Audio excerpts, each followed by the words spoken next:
you hear it, I think. I'll like to introduce first ourselves, the project, very shortly, and then we will move on um, to listen to our speakers. So I'm Ayşe Güveli.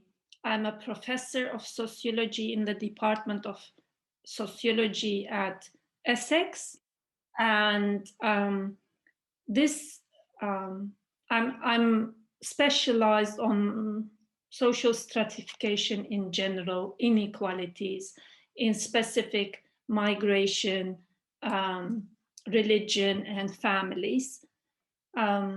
So this program or meeting is a part of a project of British Council Newton project, which has two parts. One is capacity building and the other one is research.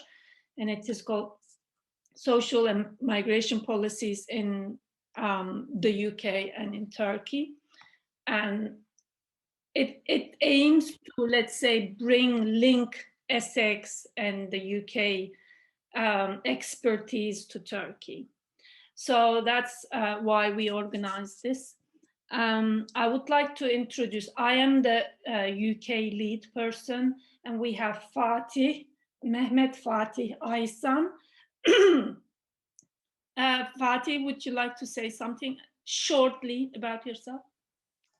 Well, welcome everyone. This is Mehmet Fatih Aysan, Associate Professor of Sociology at Marmara University in Turkey. I would like to thank to our presenters for sharing their experiences with our graduate students.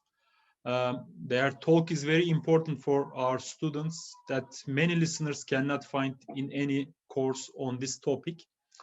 Would you like me to introduce my center, Ayşe, now? Yeah, very briefly. Very briefly. Please, okay, yeah. Let me briefly talk about our new center. Population and Social Policies is a newly established research center at Marmara University to contribute to the development of social welfare through qualitative and quantitative data. We aim to conduct the state-of-art research on population and social policies on an international scale. We are also keen to contribute to the solution of social problems and increase social welfare in cooperation with public, private, and non-governmental organizations in Turkey and in the globe. Those who are interested in these topics, please do not hesitate to contact with us. We would like to collaborate with different institutions and looking for new researchers in Turkey and abroad. Thank you, Ayşe. Yeah, thank you. And we have Sanjaya.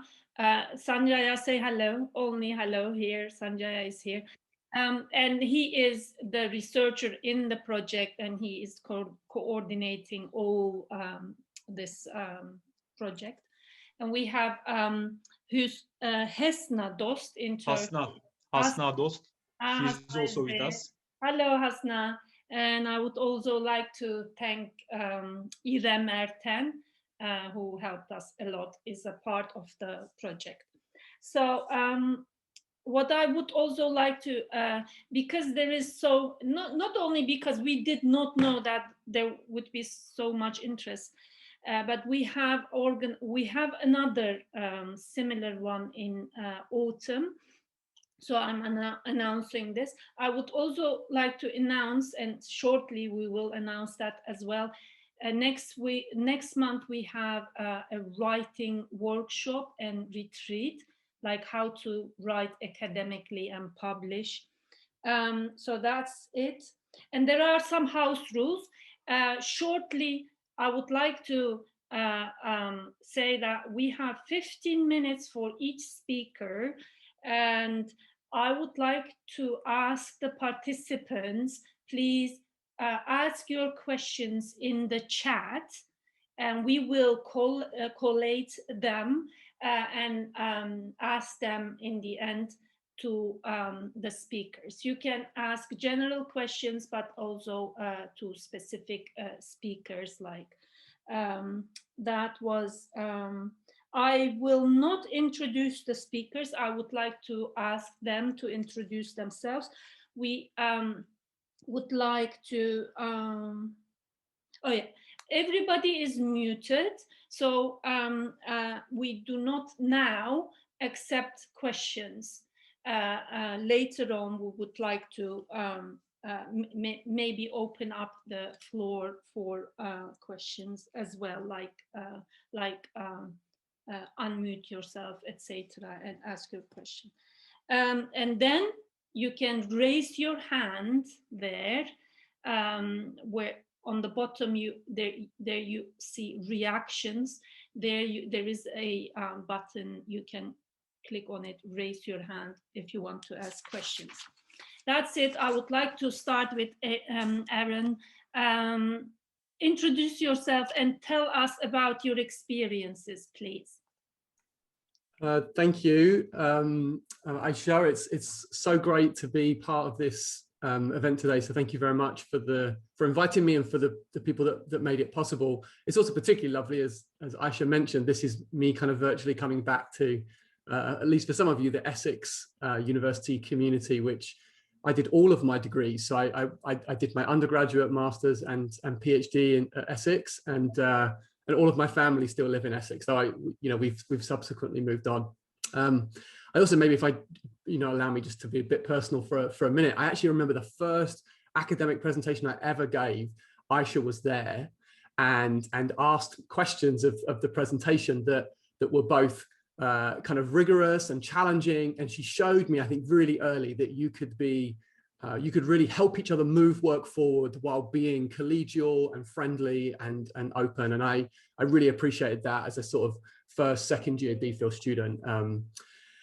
What I'm going to do is actually, I'm not going to be super specific, though I'm very happy to talk about very specific things about preparing for interviews or CVs or other things. I'm going to share at a relatively high level some reflections about my own experience and maybe some of the things that I've learned as I've tried to navigate my own career. So I'm currently an associate professor at the University of Oxford in the Department of Social Policy and Intervention. And I've held a number of posts since finishing my PhD at the University of Oxford and at the University of Essex, and I'll talk a bit more about that in a minute. What I'm going to try and do is say four things actually that I hope will be helpful. The first is rejection does not mean failure. And the reason that I say that is because I have experienced incredible amounts of rejection on my career through academia. So let me just give you a smattering of that. So I was rejected when I applied for PhD scholarship. I didn't get the money that I wanted to from the ESRC. I was able to get it through another source, for actually a different through department, but I didn't get the original one that I went for. I failed at that. And then when I was finishing my PhD, I was applying for academic jobs and I was getting nothing. I wasn't getting no interviews. It got so bad that I started to look at doing a PGCE because I had kids and I needed to get a job. And so I was going to do a PGCE for a while. I looked at getting a job at the Office for National Statistics. So I got rejected from a huge number of jobs. I then lucked into, I suppose, a postdoc position at the University of Cambridge, where I then, with that project, moved to the University of Oxford in the sociology department, not the current department that I'm in, but the sociology department. And I was there for a few years before I then started to look for other positions. And I applied for a job at the LSE. Now I got that job, but the reason I want to mention this as part of my rejection doesn't mean failure story is I was the third candidate for that job. So there was someone that was ranked higher than me. They offered it to them. They ended up not taking it. Then there was a second person who was going somewhere else. And then they got to me. So, I share that because I'm not proud. I'm definitely taking the job if you offer it to me, even if I am the third person. But the point is to say that in all of these ways, we experience rejection in a number of levels. I was even applied for a job in the current department in which I'm in, and they didn't accept me, but they did the kind of second time around that I applied. I've also been rejected from a huge number of grants that I've applied for. The reason that I say this is, I feel like in many ways, I have experienced some success in my academic career. I have a job that I love. I get to work on things that I really enjoy, but I've experienced a huge amount of rejection. And I think for me, it's crucial to remember that those success and rejection are not the same thing. Okay, that's point one. Point two is embrace your intellectual style. And what I mean by this is that there are a variety of kind of intellectual gifts and dispositions that all of us seem to bring, I think, to the way that we do our work. And we don't have to necessarily, I think, fit into a particular model to have a successful career. So I'm a good collaborator. That's one of the things that I've learned that I'm good at. And so I don't necessarily do a lot of my research on my own. I work a lot with other people and I seek out collaborators. Now, in some ways that could be a sort of risky strategy, because it's good to show that you as an intellectual can kind of do the work that, that produces insights and moves the literature forward. But that isn't necessarily the best way that I work. And what I would say is that it's okay, at least in my experience, to lean into the intellectual gifts and style that you have. So I'm a good collaborator. I'm also really good at getting things finished. When I start a project, I'm very good at driving that project until the point at which we submit it and we share it with people. That's one of the other gifts that I have. Now, what I don't think I'm ever going to do, and I'm okay with this, I sort of in the past would have liked to have been this person. I'm sure we can all think of intellectuals in our fields who are kind of field defining academics. They shift the questions that we ask, they shift the way that we think about certain problems in ways that everyone else kind of anchors themselves around. I don't think I'm that kind of academic, and I'm fine with that. And I think that's okay for other people to recognize that they don't always have to fit those kinds of styles that we often set up and valorize as being the most important. I'm okay with being the kind of academic that I am. The third thing that I would say is send stuff out. When I was doing my DPhil, I experienced almost a crippling level of insecurity about my writing. And I would sit on it. I would hate sharing it with my supervisors. I was okay at doing presentations, but it was the writing side that I really struggled with. And I struggled with it because I think naturally I'm not the best writer. And I would hold on to things. And what I've learned subsequently is that one of the ways that we get the best feedback, I think, is through sharing it with other people. And often we can do this in a kind of pre-peer review setting. That is, there are people in our lives, and I'm going to talk more about this in a moment, but there are people in our lives, friends, colleagues that we have, that we can share preliminary work with. I do this a lot through collaborators, as I said, and I don't feel, and what I've come to learn to do is to not feel insecure about where I'm at with that project. I get it to the point where I feel like I'm done, and then I say to my collaborator, look, this isn't done, but I really want you to look at it and see what you think. And what I've found is that helps me move my work forward much faster and in a much more rigorous and strong way than I think if I just sit in my office and read and reread and try and iteratively make it better. The marginal gains that I experience by sitting and just working on something myself is much smaller than when I just share it with a friend or with a collaborator. In fact, I think we can even do this with the peer review process. I certainly talk to a lot of people who hold on to stuff for a really long time because it's not quite perfect. And I think particularly when you're at the beginning of your career, send it out. My one brief experience that I want to share with you around this is that when I was a PhD student, there was a particular method that I wanted to learn. And neither of my supervisors were kind of particularly thrilled about that. And they were actually right looking back on it, but I really wanted to learn it. So I sort of taught myself this method and I ended up trying to write a paper around it. Now, interestingly, it was easier for me to send that paper to a journal where it would be anonymously reviewed than it was to share with my supervisors who knew me and who I thought would judge me and think of me as not a very bright person. So I actually ended up kind of in my third year sending this paper out. No one had read it because I hadn't shared it with anyone. And it got rejected, but I got decent feedback. And I remember feeling quite positive about that experience and sort of recognizing that you know, it wasn't, and I look back on it now, it really wasn't the best paper that I've ever written. It was okay, you know, but it was fine. And I think just that process of doing that, and eventually it got published in a kind of small journal, and I was really happy that I just kind of put it out there into the world and the outcome was okay. I didn't make or break my career on that paper, but it was fine. So my third piece of advice is send stuff out to either friends, your supervisors, colleagues, and collaborators. Don't hold on to it for longer than you need to. The fourth piece of advice, and I am wrapping up now, I promise. And I actually read this on the internet, so I'm gonna share this from someone else. This is from Mira Holman, who's on Twitter. So if you want to sort of find the source for this, she says, get yourself a coven. Now, for those of you that may not be English speakers, a coven is a group of witches. Now, I really love this metaphor because I think it really encapsulates what it means to find a group of people who are going to kind of support you in your career. And the way that Mira talks about this is she says, you know, what does a coven do? They're a group of people who will support you, they will hype you, they will boost your work, and they will defend you. Right? We all need those people in our lives. There are going to be a lot of people in an academic career in particular that will be critical of your work, and that's part of the process, but you need those people who've kind of got your back. How do you get a coven? Is you be a good witch. And this is, again, Mira's advice. And that means that you support, you hype, you celebrate, you kind of enjoy working with other people and that community.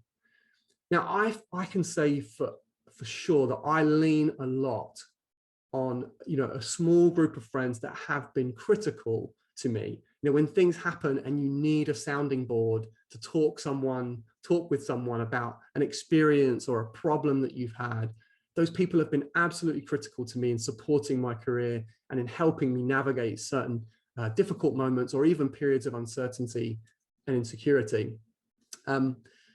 So I think if I were going to kind of step back and think about it, there are loads of like really specific concrete things we could talk about, and I'm happy to think about those in the chat. But as I think about my career, these are probably the four things that have made the biggest difference to me. You know, not equating rejection with success, embracing the kind of particular intellectual gifts that I have, having the kind of courage to share my work with other people, and then finally building a small community of people that both support me and who I can support. I think those have been really crucial to me as I think about building a successful career. So I'm going to stop there and really look forward to what other speakers have to say and also to your questions. So thank you. Thank you very much. That was brilliant. Thank you. Now we will move on to Roxana and Sanjaya. Thank you. Okay, thank you very much, Roxana. That was indeed very broad and in-depth overview, or let's say help. Thank you again. We will move on to Said. Said? Yep, I'm here. It's your. Thank you very much. Yeah, thank you, Roxana and Aaron. You, I think, covered most of the ground for me. So I was kind of looking through my notes and trying to edit on the way to possibly edit it a bit. But I think I will cover most of the ground. Maybe I will say things a bit slightly different, so maybe it might be still helpful. And thank you very much, Ayşe, Mehmet, and Sanjay for the invitation. When I first got invited for this event, I had to think for a while before accepting the invitation, because I wasn't sure if I knew what the successful career path was and whether there is one or there is more, whether I was aware of all of them when I was kind of transitioning into the job market. And I also had to think about whether my career path was a successful one. So that was also one question that I had to think about before saying yes to Ayşe. It felt like quite different than other people's, and that is not a problem, but I was just not really, I didn't reflect on it.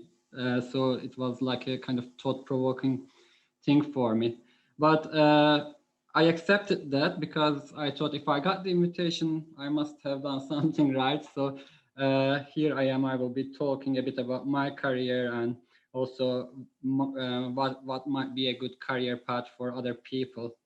But I just want to stress at the beginning that it is not a unique experience. It is not like, it is a unique experience. It's not like one single thing. So it will be differing from one person to the other. And I think it is very important to remember that when you are moving across from PhD to the labor market, yours might look fairly different, and that is still okay. You might be still on the right track, because other people will have different priorities, different, I don't know, aims. They will have different personal circumstances that they will be taking into consideration. So I think they are all important to think about. But another thing is also that your perspective might change across the time. What you thought was a good thing may not be such a good thing in 2 years' time. So I think it is also important to kind of remember that all these things, that there is a temporality to that, and it is important to remember that. So I will be talking about my experience, because I can't possibly talk through all sorts of experiences. And I think it will be up to you to think about what to take from that and what you think will be useful for you. But one thing I just want to say in advance, that don't compare yourself to the others, your colleagues, your friends. They will be all going through a different path, and it is fine. There is no single one solution, one route to take. Yeah, so this is my introduction, but now I will introduce myself. I'm Sait Bayraktar, that's my name. I'm currently a research associate at King's College London. I'm a co-investigator of a project looking at young people's transition after they leave school. We are looking at people who are not intending to go to university, which is like 50% of all young people in England. And before starting at King's, I was also working in 2 other projects, one in the University of Surrey, the other one was at Cambridge. And even before, so this is my 3rd postdoc actually. And even before that, I did a PhD in sociology at the University of Essex, and Aisha was my supervisor. And I was also working in her 2000 Families project. It was my first kind of experience of academic world and working together with people in academia. So it is very dear to my heart. I feel still very good and excited about that. So yeah, so that's me. But yeah, so we all kind of finish our PhDs and try to get into the labor market. But I think one note that I really want to say and introduce at a very early stage in this presentation, that the transition of young people they are very segmented and non-linear, and the life after PhD is not an exception. So I think it is important to recognize that there are lots of other external factors that are going on, and you don't have a full control of what's going on. I think that is important to remember and recognize, so that you will not be blaming yourself for everything. There is an issue with the labor market in academia, I will say in the UK, but I am sure it goes beyond the UK. There are so many people working in precarious jobs. They are in hourly paid positions, doing the bulk of the teaching and sometimes also research. So I am saying that not to introduce like a pessimist note, but just to put things into perspective. So if things are not going as expected, don't place the guilt on yourself. It is a systemic problem. And I think we should be aware of that, so that we can be more resilient when we are looking for things. So be resilient and try to do your best, and also accept that there are other things that are making this possibly a bit difficult. But remember that those are not your problems. You may need to deal with them, but you are not the issue there. So I think that is important to remember. So during your PhD, what you can do possibly, there are certain things that might help you to have a more smooth transition. And I think it is no secret that one of them is publishing. So as it was also said before me, I think it is important to publish.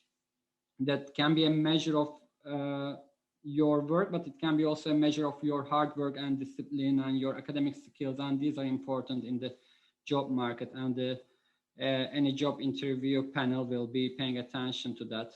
And as I think Aaron said before, start publishing early.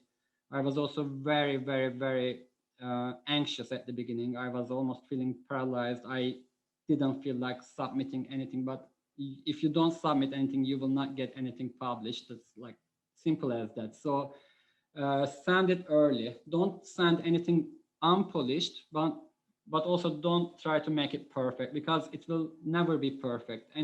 No paper is perfect even after publication. So probably you have an idea about the peer review process. You get like a bunch of reviewers, they might have different ideas. So there's no one single good, perfect version of a paper, that it can really go into different directions. And try to remember that, make it as polished as you can, but apart from that, don't aim to make it perfect. That is just I think ideal that you can't really reach. So try to start early and share your work with others and submit it early. Apart from that, I would say apply for any funding, awards, or recognitions. This can be as small as, I don't know, conference expense funding. It can be small, but it can still show your commitment and engagement with your work. So I think that can be still important. As Roxana said, I think getting some teaching experience is good. Try to make it consistent. I did teaching only in 1 year of my PhD, and my PhD was a long one. It lasted for 5 years.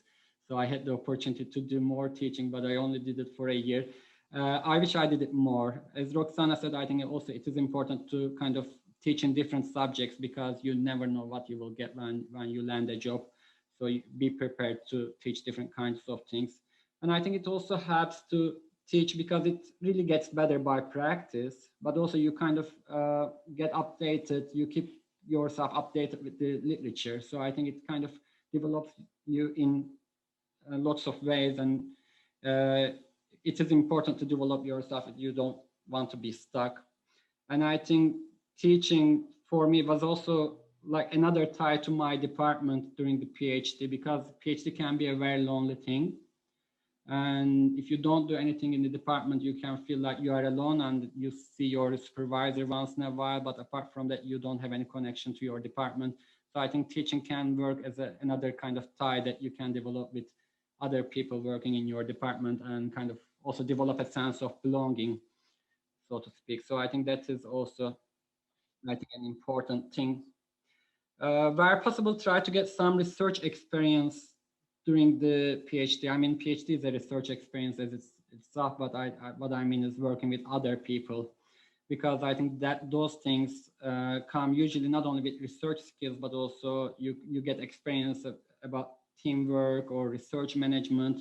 And if you are applying for postdocs, that are also, I think, important, and things that interview panels are usually looking for. I'm just quickly checking the time. I have, I think, 5 more minutes. Yeah, so I think I mentioned briefly, I worked with Aisha during my PhD. It was a very nice experience, but it was a bigger project. We had a quite large team, and that helped me to get some publications, because I was working with other people, but they were also very friendly and supportive, like really good big names reading my work and giving feedback to me. That was really important for me, and I think it helped me a lot to kind of go into that mindset of publishing and doing research, but also has a practical side to it. I think Roxana mentioned that having a quoter helps, so that you know what to do when you are writing a cover letter for a journal resubmission. So these practical sides you can't really learn by yourself, and I don't think there are many resources out there that you can look into. So I think that is also important to kind of working with somebody and going through them with somebody who has a bit more experience. That I think helps.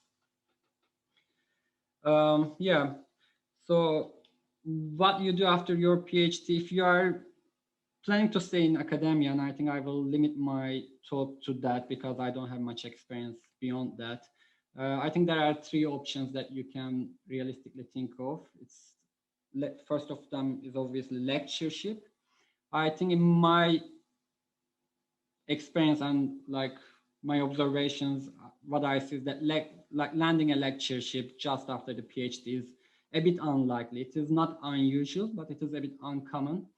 And I think it is perfectly okay and very good to get a postdoc. And postdoc can be working as a postdoc in somebody else's research, or you can apply for your own postdoc funding. I think applying for your own postdoc funding is the most prestigious one, and no value attached to that, but I think that's just what I see in the labor market. People, I think, appreciate that because that shows that you are capable of bringing money to your department, which is, I think, quite important nowadays. So that is a good way to start, obviously. But what I did was actually working as postdoc in other people's research teams, which was also a very pleasant experience for me.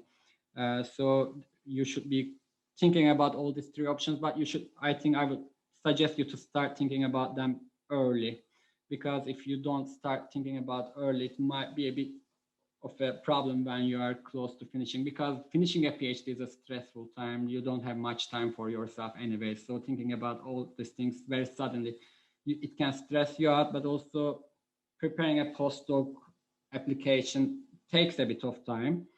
So I think it is important to start early. I would say just start at least a year early, thinking about what you want to do. Roxana mentioned something that is really ringing a bell. She said research niche. You find your research niche, and that is an advice I got in the University of Cambridge from Professor Jackie Scott. She didn't say research niche. She said that I should claim a space for myself, find my kind of research area, and go for it. And I should be one of the few people who are working in that field. And everybody else should be thinking about me when they are talking about that subject. Now, that is not what I did at all. I worked in very different projects from each other, and I think I am having difficult time explaining people what I work on it, because it's just such a broad range of things. That is, I think, another example that there is no one single way, but I think if you can manage that, and if it's really handy, possible for you, try to stick to one subject. And if you like, especially your PhD subject, I think it is important to kind of try to aim for a job around that. I think that helps, but it is by no means necessary, I think. And if you want to move away from that, I think that is also fine. What I try to come to is that I want to say that do not wait for the perfect job. That may not be existing. There may not be any, I don't know, job ads about your perfect job in the next 10 years. You might be waiting forever. It may just not even be published. So try to don't apply for things that you think you don't qualify for. So if there are like strong personal specifications that you don't qualify for, don't go for them. But apart from that, just aim wide and try to apply for many things, but like obviously the things that you want to work on, but do not limit yourself. I see that some people are, am I running off? Yeah, just I'm finishing very quickly. I see some people, they are trying to kind of aim for a very narrow area, what they did in the PhD. And they don't necessarily do that because they want to work there, but they think that the panel will want them to be really experienced on what they are looking for. That is not necessarily the case. I think you might have other qualities that might be attractive to them, especially I think in my case, it was my research skills and my experience with Aisha during my PhD that really made me a good candidate. It wasn't necessarily my research field. So I think don't aim for a very narrow field. Just try to be open and try to find something, kind of like get your foot in the door, and then you can always reconsider things when you are in the job or in the field. Yeah, I have some other things as well, but I think if I have a minute, maybe I just wanted to say a few things about people. Yeah. So I know that there are some students who are doing a PhD in Turkey, and I think they might be interested in what to do if they want to move to UK or some other country to pursue an academic career. I think I would say two things. I think main aim is to create some kind of international career and to show that you are capable of that. And to be able to do that, I think it is important to publish in English.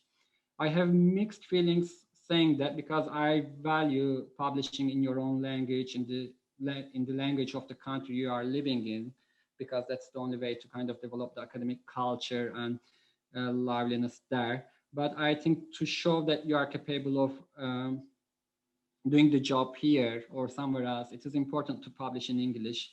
And I think it is important to publish in good journals. Now, I will not say top journals. I hate the term, I really do.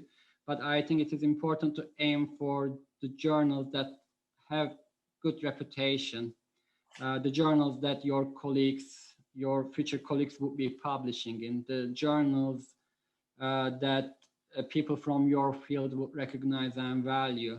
They don't have to have high impact factors, but it is important that they are not predatory publishers. They are decent places to publish. Otherwise, it is also a waste of your time and effort. Just try to.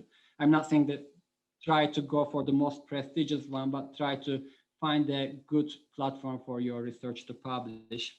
And the second thing is that collaborating with other researchers internationally. This doesn't have to be a research project with funding because it might be a bit just too early for you to achieve that. But I think it can be a co-authorship with someone from abroad. That's just something that shows that you have this international perspective and your research, what you are doing is not only nationally relevant. That goes beyond the topic might be still about Turkey, but I think it is important to have an international audience. And I think that is a good way to show that. I think I will stop here, Dan. Thank you very much. Okay, Said, that was excellent. Thank you very much. And yeah, and I really love it. Last night I was thinking, oh, I should have asked Said to touch on this Turkish and actually non-UK based students, how you because I mean, partly I invited you also because of this, and I forgot to, and thank you very much that you touched on this. Thank you very much again. And again, if you have questions, please do write them in the chat. Later on, again, you can you will have an opportunity to ask your questions. But now I would like to move to my Dutch-speaking speaker, but that's not why I invited him. Wouter chose another path for himself, and I would like him to talk also about that, and I anticipate he will. Thank you, Wout, and it's floor is yours. Thank you very much for inviting me, Aisha. I will definitely speak about it because that's what I was asked to do. So I'll mention some of this. Yeah. But it was very interesting to see the previous talks as well, and listen to all these different advices, which just left me with a feeling of how incredibly much we're expecting of people in their PhDs to try and get that prize of an academic career, of which there are fewer and fewer left anyway. And there's a lot of good advice, but in the end, a bit of it is luck and a bit of it is what you want to do. And I will talk about my experiences, which are to some extent a result of failure, because I also did try to find some academic positions, as well as casting a wider net, and did not get the academic positions, or at least not ones I wanted. But I hope that there will be some interesting things we can talk about later in seeing how a career path expands. Because when I look at the end, I mean, I'm hoping I'm not at the end of my career, but at where I am now, I am quite happy with where I am, and I feel like I was able to pursue the topics that I was interested in to do research on, pursue a relatively wide field of interest, because I also heard this advice of claiming a specific niche and a specific ground of research. That's never really been something I found. I mean, I think it's really useful for people and they become experts, but my focus has always been wider, and I'm interested in many different things and in the process of doing research itself. And I just want to talk a bit about how this can be done also outside of academia, and about my experiences in it. So it's relatively difficult to say what success is in this case. I can only, like Said said, talk about my own experiences. And I'll start with a bit of the talk about what I did in my PhD, which, surprise, surprise, was also at the University of Essex. I did it at ICER, just next door of sociology. After that, I did a postdoc at Essex, which I'm very happy I did. And then I moved outside of academia to the OECD, and currently I'm at the European Trade Union Institute.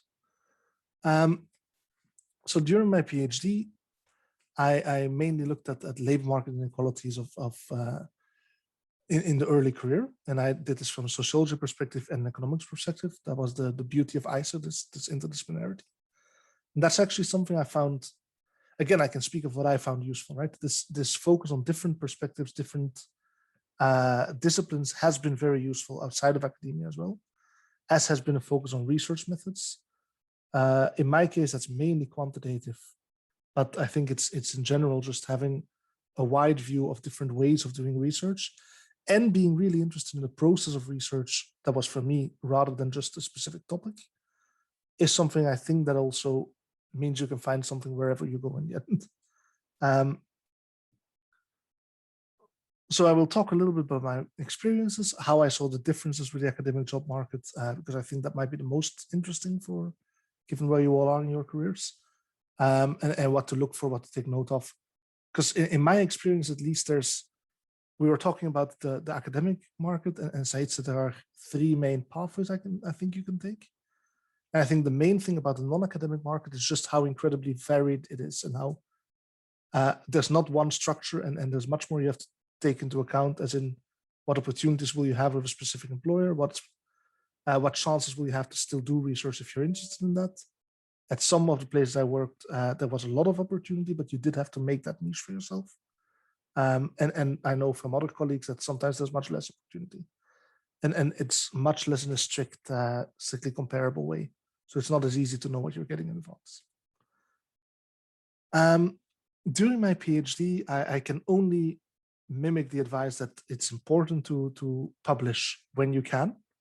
And I was just during the talks having a flashback to the amount of work I put in my first publication, which was not at a great journal, but I'm happy it's out. And I was obsessing over it and rewriting it and thinking, is this final draft good enough? And so much work, and then you publish it. And then thinking of the last publication I did, which essentially was a back and forth with a colleague thinking, yeah, we're thinking it's about there, and published and done. And it's not that big a deal at all anymore. And I think it's just quite important to not overthink this, and at some point just submit. And indeed, then at the very least, you'll get some feedback. And I'm not saying this to be blasé, because it's not that easy, and I know everyone focuses on these first publications. But in the end, it really just helps to get them out and to realize that you'll have to do a lot more in the future anyway, and to focus on that. During the PhD, I did some teaching as well, some GTAing, but I think I agree there as well. If you really want to go for lectureships, I think it's important to try and maximize that teaching, or at least show that you have done and that you have the capacities to do a course yourself and to develop things. Because when I looked at academic positions, that was something where I knew my CV was lacking in the teaching and the grants, which we'll talk about in a bit. Other things I found super helpful and interesting to do during the PhD is research associate, research assistance work. So to also work on something else that's not your main research, again, because I like research in general, and I like different topics, but also because it gets you an idea of how other people work, and if it's possible to either get some research published out of that, or to look at different ways to make your research available just and out there, whether it be blogs or responses to calls for evidence. Or I've always strongly believed, which is also why I'm now more in the public sector, that the research also has to serve some sort of point, and part of that point is to try and get it away from you and in an academic journal. Sure, that's nice, but also in the public sphere if you can. And there are different ways of doing this, where I'm sure the communications department at university is more than happy to talk with you about how they can try and do that. So after the PhD, which I finished relatively quickly, and it might be possible to prolong it and do more publications, but I find that difficult advice to give, because it so much depends on whether you'll find a good job or not. I went for the job market and looked relatively widely, but at this point it was mainly looking at postdocs, some non-academic work already, because I wasn't too sure yet what I wanted to do. With widely, I mainly mean geographically wide. At this point, I was unburdened by family and able to move wherever. I mean, that didn't help me much because I moved to sociology Essex, which was next door. And there I did a postdoc with Dr. Neri de Mirva, who, and that I'm really glad I did, because this was a cool project. It was a Horizon 2020 project with a large international consortium. I mean, I don't know if it helped my career. It definitely helped my research, but it was super interesting. It was nice to do. I think maybe it's also important that you're all on the way to becoming super highly educated. I'm sure you're all really bright. I mean, you should also try to enjoy what you're doing. So if you can find research that you find interesting and you think you can learn from, that's been the push for me to try and learn in every job I do. I think that is nice, and that makes it happier to do as well. So in this project, I was able to learn some more on coordination of research, because it was this large international project. And I got the opportunity to publish more and develop some networks with co-authors. Because I have to mimic Aaron here. I think, yes, sure, do some research on your own, and it's nice to have a couple of projects going, but it's so rewarding to work with co-authors. You learn more. I think the arguments get better just because you discuss them with each other, and there's always some flaw, right? You can discuss with yourself however much you want, but other people will have good perspectives, and that is just nice. Then came job market 2 after 3 years in the postdoc. Last advice on postdocs, I think it's important to take one that lasts a bit of time, to not go for just 1 year. Or, I mean, of course, you do what you want, and they might be very interesting, but that's not that much time to get anything useful in terms of research out of it. And it means you're back on the job market very quickly afterwards as well. And I think it's nice to have this small stability and work up things. Then speaking about stability, one of the reasons I was looking for different jobs that are not necessarily only on a fixed term contract is because by then I had a spouse and a baby, and it's nice to not be able to not have to move constantly. So at this stage, I looked for lecturer or assistant professor jobs, but in areas that I wouldn't mind living, which narrows it down a lot and makes it much more difficult. And I also looked outside. And outside academia, for me, that mainly meant research centers, the public sector, and think tanks and the like. So not necessarily industry, but what I was interested in, I had a think, and for me, yes, academia was the prize. What I really liked was research. I mean, I like teaching, but it's not my passion. And what I really wanted to be able to do is research, which you can do outside of the academia as well. And I mean, ideally, you also remain affiliated. I'm lucky enough to still have an affiliation at the University of Essex that I not speak too much about, so that no one notices, so that it can keep going. But that is super useful in terms of staying in the loop and getting access to papers as well and so on. But I looked for these different types of jobs, and there, first of all, applications were much more successful, which, yes, you have to deal with rejection, but it's also nice if good things happen and if you do get some positive responses. But it's also my sort of profile, this wide variety of interests and research skills is more willing, is quite popular there. And there is a lot of opportunity in different types of jobs, I think, that could be very interesting.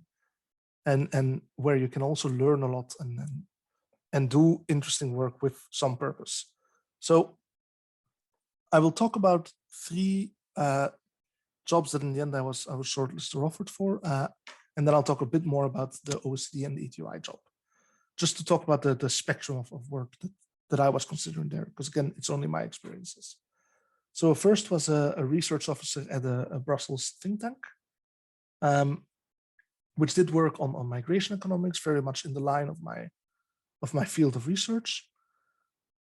And that seemed really interesting. The thing with that is with these sort of think tanks, this was CEPS in Brussels, if anyone knows it. It's a really cool institute. It's interesting work, but you're very project based.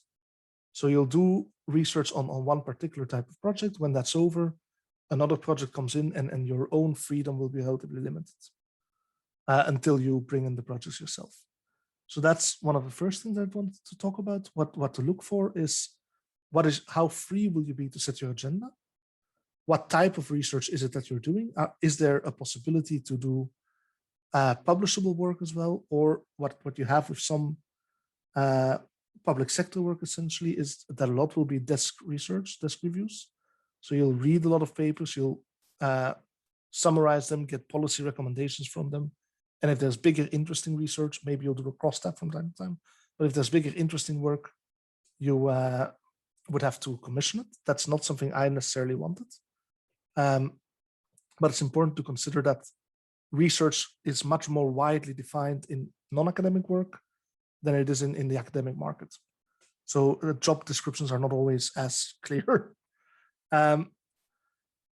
A second job I looked at was analyst at the government department. This was in Flanders. Here, those of you who are in more interesting countries like Turkey, like the UK, will have a leg up because you'll have bigger bureaucracies and bigger public sectors. The government sector in Flanders and Belgium is not that big. So this was a relatively limited department, few people, and this mainly type of desk research. And then finally, I also looked at the OECD, which I think in the end was a really interesting job and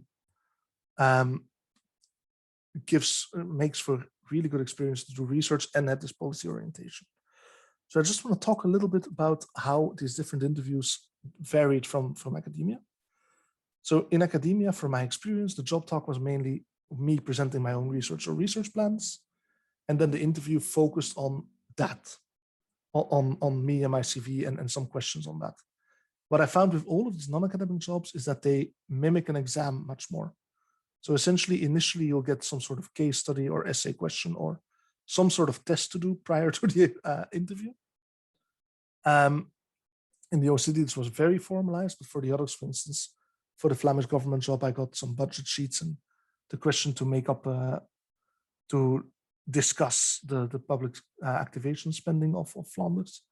For the research officer job, it was a summary of the essay question was how to integrate refugees into the labor market.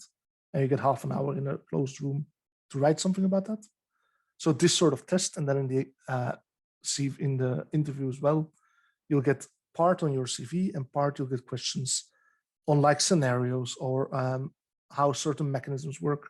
So much more as if you're doing an oral exam than an interview. Just something to be prepared for. For instance, at the OECD, the process worked that you apply quite a long time ago. Then after a while, they tell you, they invite you for a test. This is a link sent to your computer. You open it and then you have 90 minutes to respond to questions.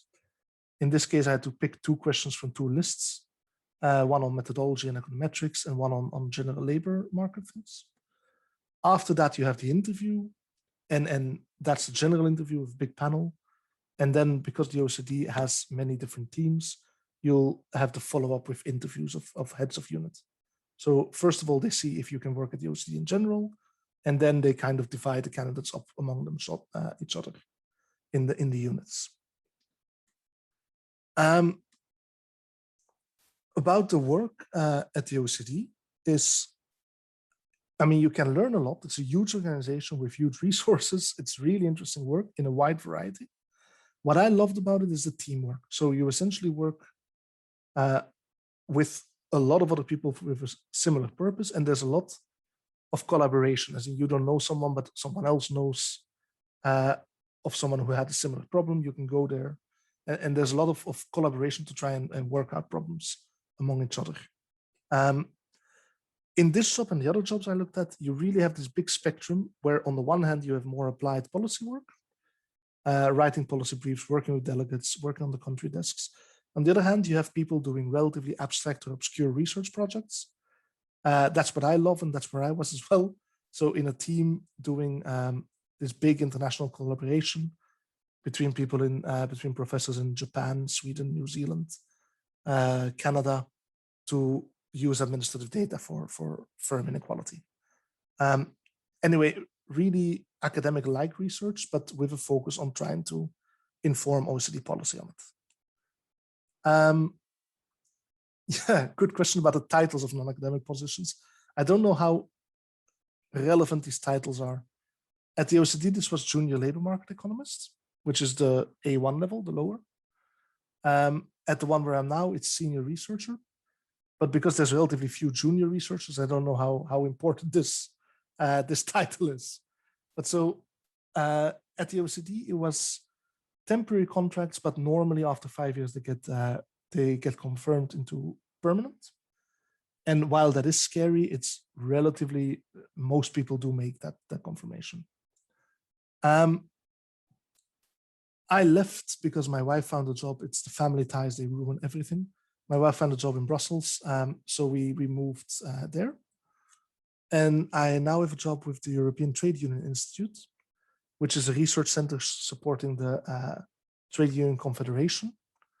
And essentially, it's an independent center. Some of our time is spent to answering questions from trade unions as they're involved in European policymaking. So they have questions, we answer them, we provide numbers, we provide insights, analysis. But most of it is my own research that I plan myself year per year. And where actually the freedom is much more than I've had in other jobs or than I see with colleagues in academia, to be honest. Because it's just my own plan for the years. There is a strong encouragement to publish, which at the OECD, it was a lot of people did publish, but it was very much in your own time. So I managed to still do some publications, but that meant sometimes weekends or evenings. I wanted to counter one point that I think Roxana made about this. You have the academic work with the long intensive hours, or you can go into the non-academic work and have the stability and at least in jobs I went to, that really isn't the case. The hours are at least as long, but on the other hand, you have some protections in place. And depending on where you are, the pay is also slightly different. But it's not like the job will really be 9 to 5, at least not if you're doing research work. So that's, I can't say much on that. But that's my experience, and I've already gone way over time, for which I apologize. But I think the important thing here is to think of what it is you like about academic work and see if you need to be in academia to do that. Or what I really love about my job, and that may sound incredibly naive, is I like the purpose of the institute I work for, and I think it's useful to try and collaborate on that. And then you can do research outside of academia. I still collaborate extensively. And I think if you can, try to keep an academic affiliation if you're interested in publishing. And publishing doesn't have to be done from an institute. You can do it yourself as well. You can just submit to a journal. Okay, thanks very much. Okay, those were like very nice variety and many recommendations and experiences. Thank you very much. I have some questions. I received some questions. I would like to ask them to, actually some are general and the others are more specific to one of you. For example, one I have here is during your PhD in the late year, should you take some research work, assistantship, or better to focus on your job market paper instead?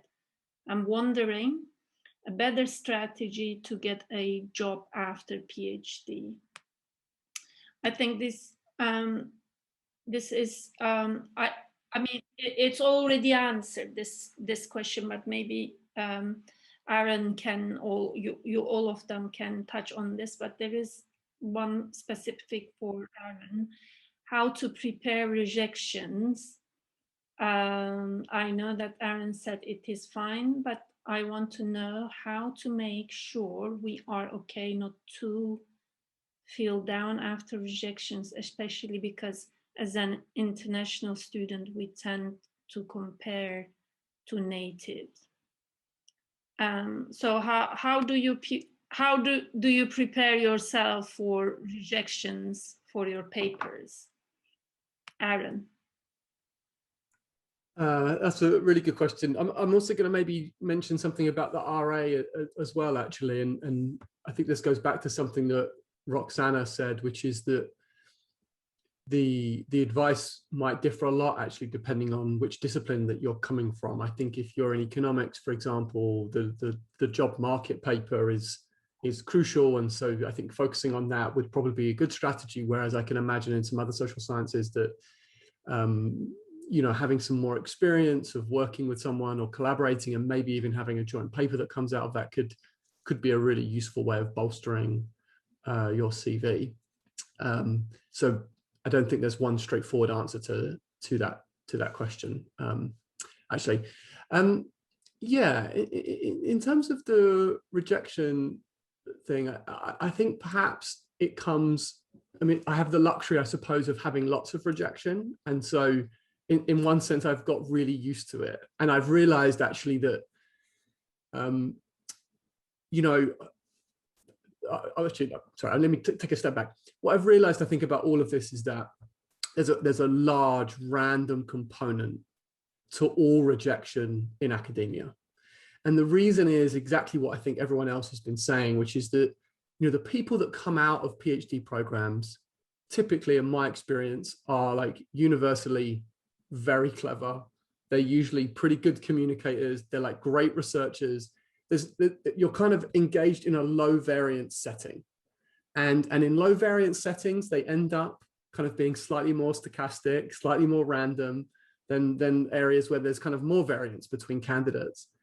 And so, and I think that's true of journal articles. Like, I don't think there's a great deal of variation in the work that I do.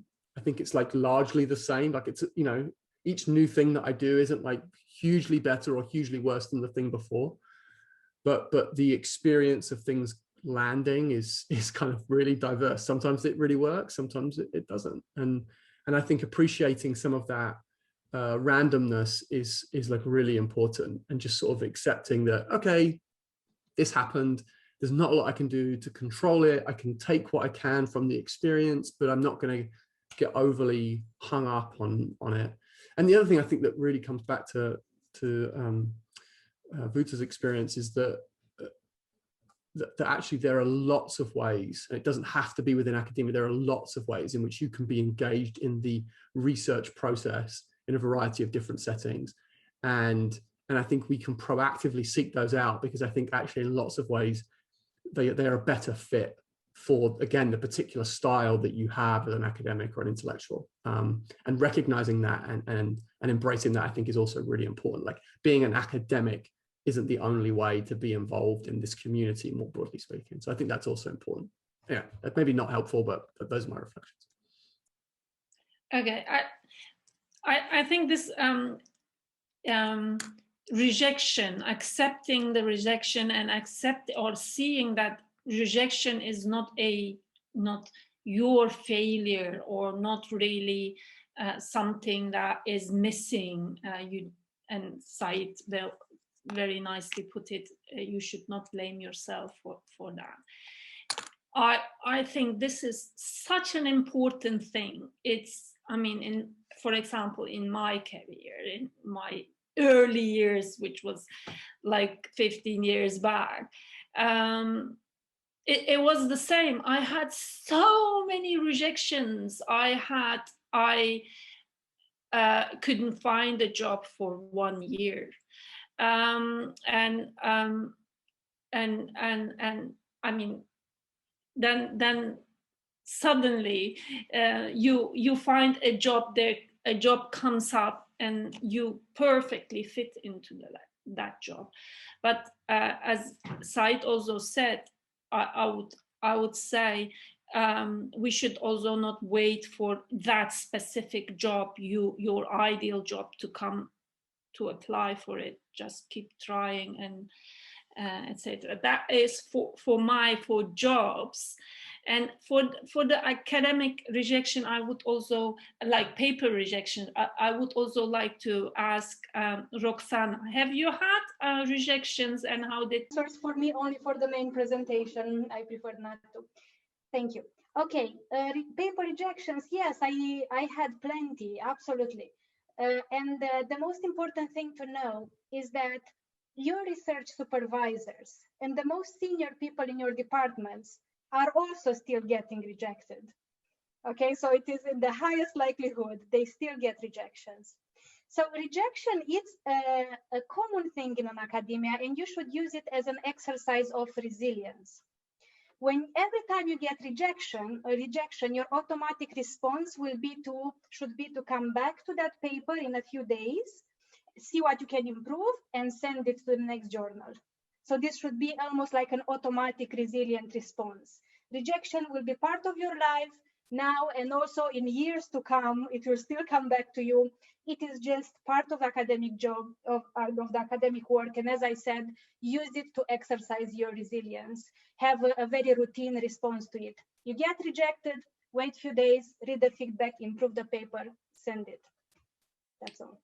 Yeah, I don't know what the others would think, but what my experience with publishing is and rejections is maybe a very detailed but essential recommendation I can make is that if you get rejected and you feel that some of these comments were random, don't work on it even. Just send it out. Don't spend time.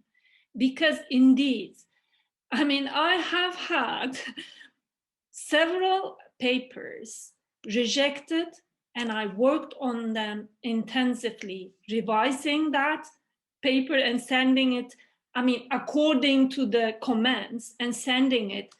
I spent so much time, and then I get comments back asking me to revert the paper to the old one. So what I'm trying to say is, but there is also this danger that you will get the same reviewer, right? If you directly send it off. If you think that one command is really important and makes sense, change it, but not substantially. Just send it off to another journal, and you'll get comments again. Don't spend too much time. That as my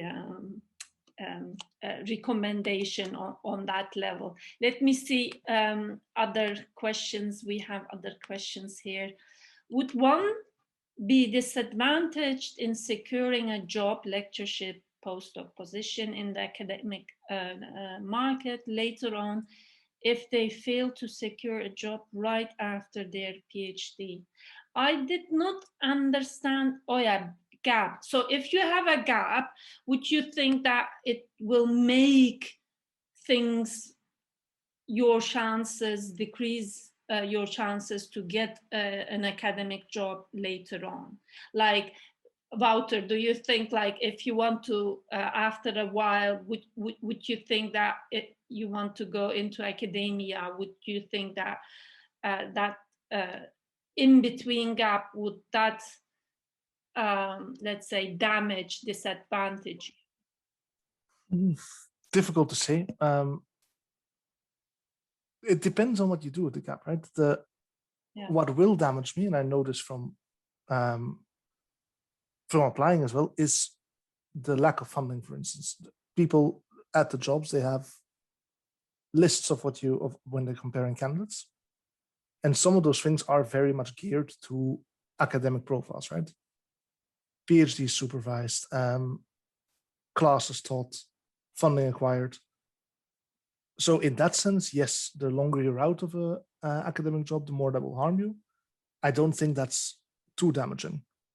I think if you can show what else you've done, if you can show other benefits, I don't think you're that much out, but I can't imagine it helps on those things, no. Unless you find, and then the difference is between a general position and a specific position, unless you find a specific position where your experience is a plus, which they will be at some points, at some places. So do I think it will help me get a general lectureship at the basic department in the UK? Probably not, because you'll be competing with people who do tick the boxes. But if there's something specifically in my field, then I don't think it harms, and it might be a bonus. Is my summary, but I'm not sure, of course. I think it still depends on how many publications you do in between, and how indeed that niche you in between you are working on. I am also not sure, but yeah. If you I would think if you do completely different job, like working in a flower shop or something, and then want to come back, that might harm. Yeah, absolutely. I think if you do something research related and it's temporarily, and like I just said, keep publishing or keep working, at least if that's your goal, right? If you want to go back, I don't think that's a thing that will harm your career that much. But then again, I'm the only one not in academia, so maybe you should speak to the others. I was just going to say, I know of at least two friends in my network that went and did think tank type work or worked for the WHO and then moved back into academic jobs. They went there. I mean, I think there's probably some time horizon over which that diminishes, if that makes sense. Like it can be, I think after like 5 years, it might be harder to make that leap back. And ironically, I think once you get very far along that it actually becomes easier again, but there's a sort of non-linear function, I suppose, that you could imagine for that transition. Yeah, so just maybe briefly to agree with it. Okay, there is from Zavil an important question, and I would like you also react on that. Zavil is asking, what is the biggest challenge in starting a research career, like from external factors? Because sometimes we have prepared ourselves really well, but we still don't get the position. Is that because this job is really competitive or limited amount of vacancies available, or might be another challenge that we could anticipate? I'll start from Said. Said? Yeah, thank you very much, Aisha. Yeah, there might be many reasons. I think it is fair to say that whatever you are applying for academia, that position, it is a very competitive one, very likely. There will be, I think, easily tens of people at least applying for that. So I think it's important to keep that in mind. And I think it is also important to remember that it only takes one person that is a better match than you, that you don't get the job. So like imagine 100 people are applying for it. It's only one person getting that. So I think it's also important. It is a kind of tough call. But that person who gets the job is not necessarily better than you as a researcher or teacher. It's just they might be a better fit for that position. That doesn't mean that you will not get anything, or that doesn't mean that in any other position it will be still that person getting the job, not you. So I think it is important to be a good fit, but obviously that is not, yeah, we are not living in an ideal world, and I said that that job that you are the best fit may not be available. So I think it is important to apply for as many things. In terms of thinking about why it may not be working, I think I would say talk to people and show your application pack, show your CV and your cover letter to other people. They might be able to spot maybe something a bit less than ideal that you are doing there. So they might be kind of give some advice on that. Maybe you are, I don't know, stating something that you shouldn't be stating. So I think it is important to show people your CV and your cover letters so that they can feedback on that. I think so that might be one way of kind of trying to understand what might be going wrong. The other thing is that I think it's always a good thing if you are securing some interviews, because that kind of means that your CV and cover letter are all right. You are getting some invitations to interviews.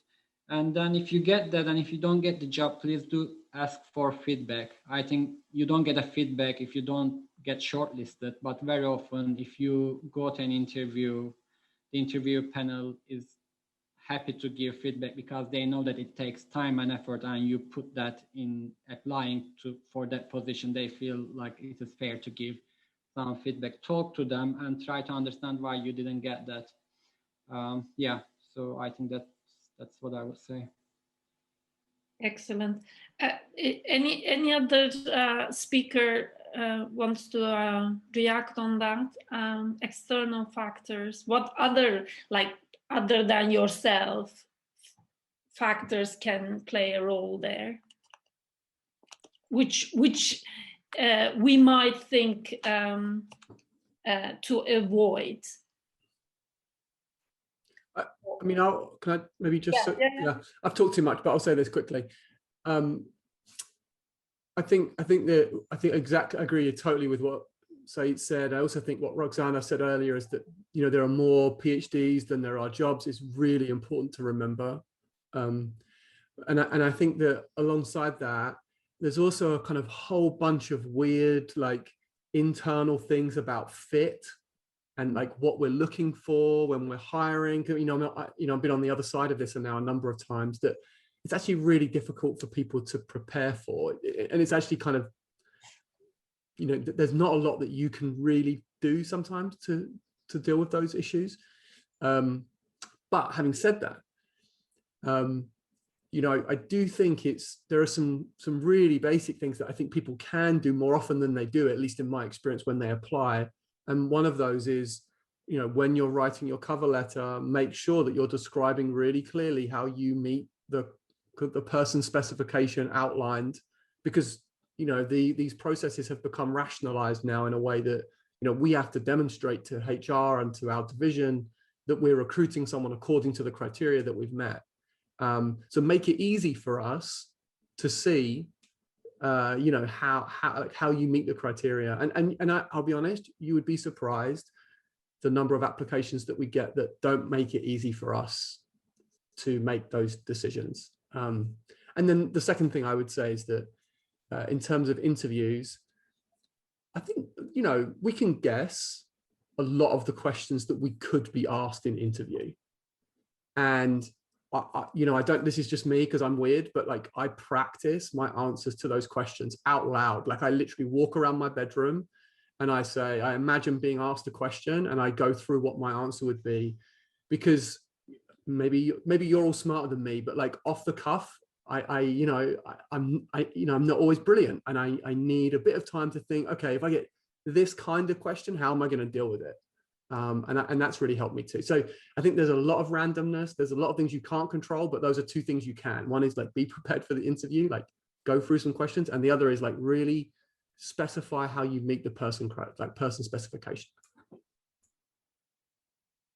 Okay. Anybody else on that question? If I may just, on the first part of the question, because it was Savil also asked whether it's better to have a PhD degree before, right?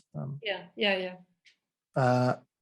I don't know if this is talking about being all about dissertation or complete with PhD, and there I don't think it makes much difference. But just from my perspective, if you're thinking of doing an interesting job outside of academia, it's definitely a plus. Like if the choice is between having the PhD or not having a PhD, because for instance, the OECD, it's not like they officially say you need a PhD, but I've met very, very few colleagues who didn't have one or were working on one. Same with think tanks or now at ETUI, it's definitely expected. And it allows you to do the more interesting jobs, I think. And then on the things that go wrong, I think it's mainly just the competition. There's way too many people, there's difficult to make choices. So even though I find it really difficult to say don't worry too much about the rejection, because every time I get rejected, it still hurts for a little bit. And I don't think that gets much better, even though we all put a very brave face on it. The point is it will still happen constantly. So there's not... the only thing you can do is not to beat yourself up too much, because most things will not be under your control. It'll be like Said said, someone else had a slightly better fit, and the fit is so ephemeral that it's difficult to say exactly what it is. And there is also a question about Brexit, not Brexit, pandemic. The pandemic has I obviously who asked that question? Kezia. Obviously, yes, pandemic, I think, has had a huge impact on job markets. Like universities stopped recruiting or employing, and but I think that also says that everything stands still now, right? But that will mean that things will come open, and soon we will get many job opportunities. So it's important that you are prepared for that. For postdocs among us here and PhD students who are approaching the end, I would say, what do you think, Roxana? Do you think that pandemic, yeah? I will come here with a positive perspective.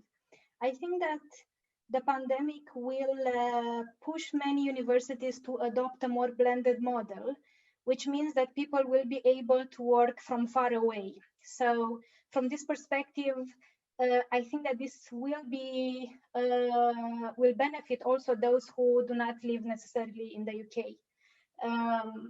So if I were a PhD student now, I would use this opportunity to consolidate my portfolio, to show how familiar I am with blended learning, to show my capacities to use the variety of software and to explore pedagogical techniques that account for distance.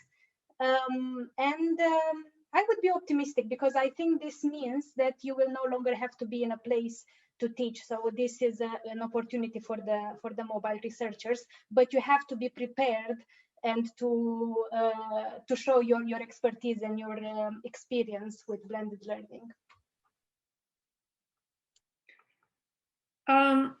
Okay, there is also a more specific question. What does the academic job talk and interview look like? I am wondering about the structure or format of the job interview.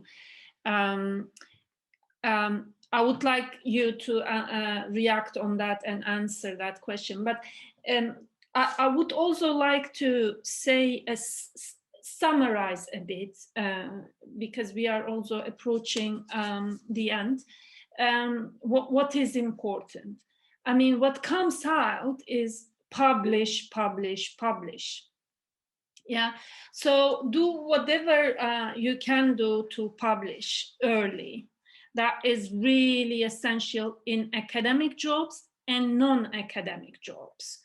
I mean, in non-academic jobs, that will also you will be ahead of the queue, even if you can't find with your specialization a job in the academia.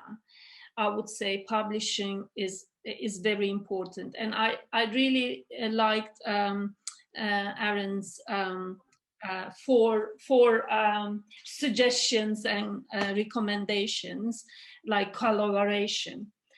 Collaboration, he puts it very nicely. I would add to that is networking is so important, which I mean is very similar to collaboration, but networking is that you make yourself seen. I mean, I'm very bad with that. For example, if you go to conferences, ask senior people or colleagues about their research, tell them about your research, and you will learn a lot. I mean, although we do not go to conferences now, but do go to conferences and make networks. And via these networks, you also can find jobs. And that is, I mean, in the UK, this is applying for jobs, and you are expecting that your qualifications, if they fit the job, you will get there. But in for example, Turkey, sometimes it's mostly networking, right? So if you are known, then you will have more better chances, I would say. And there are, again, this specific question, like what does the academic job talk and interview look like? I'm wondering about the structure or format of the job interview. Aaron, you are in that position to employ people or be in selection panels. Can you react on that? Yeah, sure. The first thing I'll say is that they vary a lot in my experience, actually. They vary across institutions a great deal. So I'll give some sort of high level advice or general sense of what it's like, but this does vary a little bit. So a lot of this advice will also be specific to the UK, actually. So I've done interviews in the US, and it's a very different, very different way of doing it there. And I've never really interviewed for a job on continental Europe, so I don't really know what that's like. So it'd be interesting to hear what other people think about that. But in the UK, typically, as you say, you have a job talk. My advice for the job talk is that it's doing two kinds of work for you. It's demonstrating your ability as a teacher often, as well as your ability as a researcher. And I think that recognizing both of those two things is crucial to doing a good one. That is, you want to be able to see someone that can communicate their research in such a way that is both compelling, but also accessible to non-specialists. And so I think there you should, focus on the puzzle, like why the question's really important. You may even decide to leave some of the kind of methodological details for question and answer if there's space for that, because that's the kind of nitty-gritty that you can get into later as part of the conversation. So I think in some ways what you want to try and do in the job talk is say, you want to communicate to people that don't necessarily know much about your area. As Roxana said, departments have a lot of people that won't know anything about what you do. Yeah. And so what you want to do is kind of convince them that you are doing important work, not just rigorous work. It's not that you don't want to do rigorous work, but the rigor can kind of be signaled at other points in that discussion. So I think in the job talk, convey you're a good teacher as well as a good researcher. And then in the interview itself, again, for me, my advice would go back to what I said earlier. I think a lot of this is about preparation. I think we can guess most of the time the kinds of questions you're going to be asked. And I think having prepared some kind of broad strokes answers to those kinds of things is really important. And again, I think The interview is about discovering whether this is going to be a good working relationship, whether you're going to be a good colleague. And because if you've made it to the interview, you're probably at the threshold of being like good enough in inverted commas, like in research terms. After that, it's a lot of this other stuff, like, are you a good teacher? Is the work you're doing important? Are you going to be a good colleague? And so the interview is in part about, I think, demonstrating some of those things. But yeah, that's just my perspective. I'm sure others would have other thoughts. Yeah, and what I would like to add to that is also that relates also to the previous question, what other factors than ours is playing a role, is that, as Aaron said, it's mostly there are factors in the department or in the work that are not put in the person specification, like that they become important over that time and after the selection of shortlisting. For example, they have a group of 4 people shortlisted, and among them they need to choose. And there are other factors in the department, for example, even though they do not specify a field, but from the list they get, then they say, we would like to prefer that field to be in our department. And then it's not at all your characteristic or your skills that play a role. It's what they actually needed and not told you in the advert. And you can't really tell everything.